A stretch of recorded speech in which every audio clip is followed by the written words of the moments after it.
오늘 말씀은 역대하 11장입니다.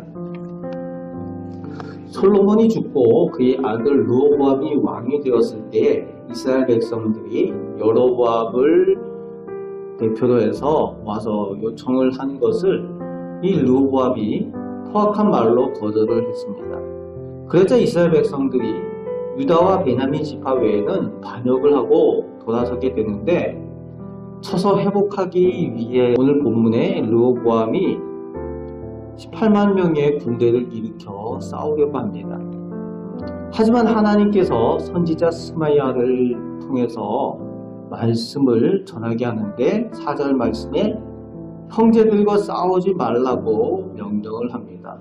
그리고 이 나라가 나뉜 것이 하나님께서 뜻하신 것이라고 하나님께로 말미암았다 라고 전하게 합니다.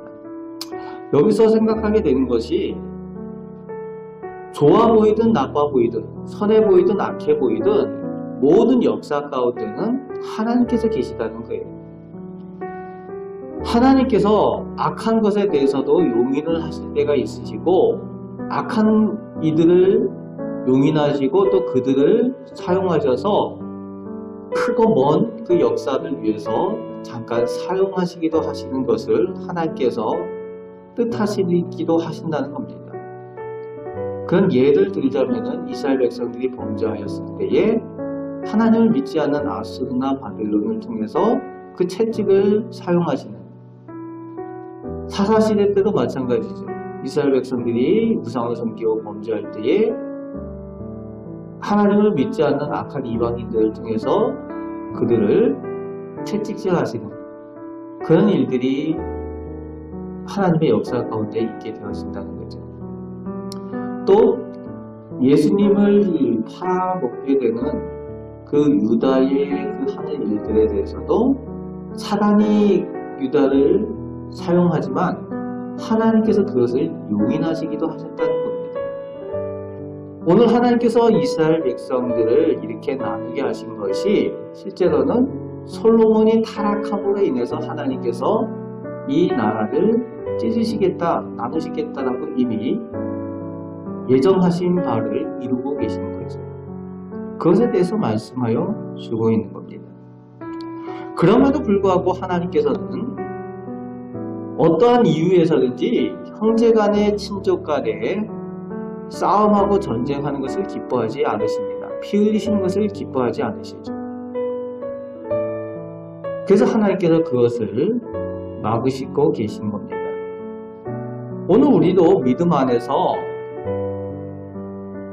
가족이 되고 성도가 되고 형제 자매가 된 사람들에게 어떠한 이유에서든지 다투고 싸움하는 것, 그것이 옳고 그르든지 전쟁하는 것을 하나님께서 기뻐하지 않으신다는 거예요. 그래서 우리가 늘 기억해야 됩니다. 우리가 정의를 세우겠다, 그렇게 해서 싸움하는 것을 조심해야 됩니다. 그것이 하나님께서 정말 기뻐하시는 일인가 늘 돌아봐야 되는 부분들이 거기에 있어요. 하나님께서는 전쟁이 하나님이 아니라 하나님의 무엇보다도 으뜸되는 하나님의 속성은 사랑이시라는 겁니다. 사랑의 하나님이시고 화평의 하나님이시라는 거예요. 우리가 그것을 기억해서 애써 하나님께서 기뻐하시는 일들을 할 수 있도록 노력을 해야 됩니다. 그래서 하나님께서 그것을 막으십니다. 형제들과 피 흘리지 말라는 거죠. 그 하나님의 말씀을 듣고 르호보암과 그 군대가 그것을 그만두고 돌아갔다라고 4절 말씀 후반에 나오고 있습니다. 그런데 조금 이상하죠. 르호보암이 자존심이 센 사람이거든요. 그런데 하나님께서 이 말씀을 전했다라고 그 말씀을 순종하고 돌아섰다는 게 조금 이상하게 느껴지는 거죠. 왜 그럴까요? 지금 자존심 때문에 백성들이 반역을 했다라고 18만 명의 용사들 세워가지고 군대를 일으켜서 전쟁을 하려고 하지만 사실은 승산이 없어요. 이길 수 있다고 장담이 안 되는 겁니다.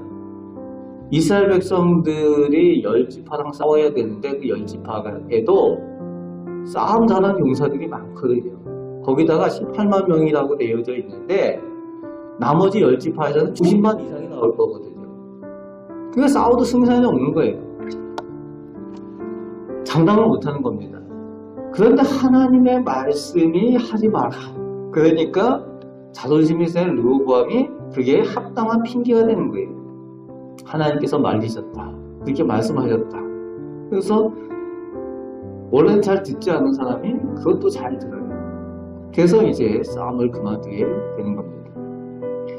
그렇게 억지로 해도 순종해서 그만두고 돌아섰을 때에 하나님께서 그에게 은혜를 베푸십니다.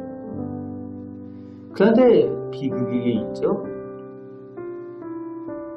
전쟁은 그만두었지만 5절부터 12절까지 그 예루살렘을 주변으로 해서 방비할 성읍들을 건축을 했다라고 되어져 있어요. 누구를 막기 위해서요? 자기들 형제들, 친척들이 되는 지파들과의 그 싸움을 막기 위해서, 침략을 막기 위해서, 방비하기 위해서 그 성읍들을 건축했다는 거죠. 우리로 얘기하면은 나라가 나뉘어서 38선을 긋고 한 것과 같은 이야기지. 그 비극의 모습이 이 가운데 있는 겁니다. 13절부터 17절까지 이스라엘이 나뉘어지자마자 여로보암이 그 남은 10지파에게 우상을 만들어 섬기게 합니다. 나뉘어지자마자 타락하게 되는 그 모습이 나오게 됩니다. 그 송아지 우상을 친히 만들어서 섬기게 했다라고 되어져 있죠. 그때에 하나님을 섬기는 제사장들과 레위 사람들이 다 자기들이 속해 있는 그 성읍들이 있었는데 거기서 떠나서 하나님의 성전이 있는 예루살렘으로 돌아오게 되는 거죠. 거기서 하나님 앞에 예배하는 자기들의 본분을 위해서 돌아오게 돼서 르호보암과 함께 있게 됩니다. 그리고 거기서 하나님을 섬기는 거죠. 16절에 이스라엘의 모든 지파 중에 마음을 굳게 하여 이스라엘의 하나님 여호와를 찾는 사람들이 이 레위 사람들을 따라서 예루살렘으로 돌아왔다는 거죠. 르호보암 곁에 있게 되었다는 겁니다. 그러면서 르호보암을 도와서 하나님의 말씀을 의지해서 강대한 나라로 세워가게 됩니다. 르호보암이 억지로라도 순종하여 하나님의 말씀을 따를 때에 하나님께서 그에게 은혜를 베푸시고 강대케 하여 주십니다. 다윗과 솔로몬의 길로 행하였다. 3년 동안 강대한 나라를 이루었다라고 설명을 하고 있습니다. 하나님의 말씀에 순종했을 때에 강대하게 되어집니다. 그리고 나서 하나님께서 강대하게 하시는 그런 은혜를 누리면서 18절부터 끝절까지 르호보암이 그 은혜를 누리는 내용이 나오죠. 번성하게 되는 내용들이 나옵니다. 23절에 보니까 르호보암이 지혜롭게 행하여 라고 되어져 있어요. 그의 모든 아들을 이렇게 흩어져서 지내게 했다. 싸우지 않고 평화롭게 지내게 했다라고 설명을 하고 있는데 처음부터 좀 지혜롭게 하면 얼마나 좋겠습니까? 근데 이 지혜롭게 행하는 이 일들이 언제까지인가 하면은 하나님을 섬기는 그때에 이것이 유지가 되어집니다.